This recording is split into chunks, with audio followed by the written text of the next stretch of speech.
Well, stretch? you gotta deal with that first. And fortunately, we haven't had slow starts. We haven't had a night like that in the first period. So when that first period's done, you don't have a lot of options, right? But it's hard to do what that team did, what we did tonight. To just slowly start to grind and get stronger and start to push back and to fight and to stay mentally and to right your game. At 2-0, you're going to come back out and play hard. But when you're down 4, to find that grit to come back. I mean, those are the things that over the year you get to keep a little bit. One, we haven't had those starts, so that's not our team. But how we handled it, very impressive.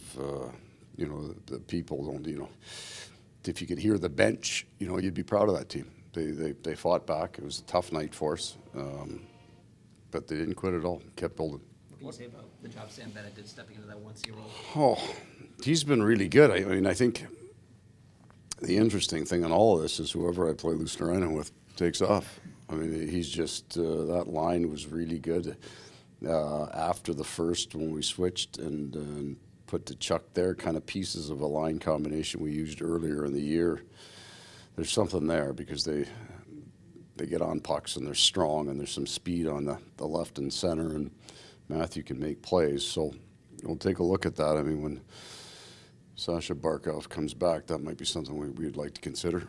On Barkey, just expect to be a 1 game. Yeah, we're hopeful. It's a non-COVID illness. He just wasn't feeling great, really, even in last game. He played so well for us. He wasn't feeling great. And then yesterday, but even with that, we've run a bunch of guys have run through it, and it's a 1 or a 2 day thing. But he got to today, and we were expecting him to come in and feel good, but he didn't. And we just didn't want to risk that, putting him in the game. And he's a tough lad, and he plays through things. So hopefully he feels better tomorrow, and then we can have him on the weekend. How close to game time did you know that you're going to be without him? About 4 o'clock. Be about the time I got that call, so we wanted to leave it and make a good decision. But he wasn't feeling great afternoon, so I was already starting to slide to the fact that he wouldn't play. Well, we kind of made the call at about 4. What did you feel like went wrong in that first period? We have not seen that from you guys this year.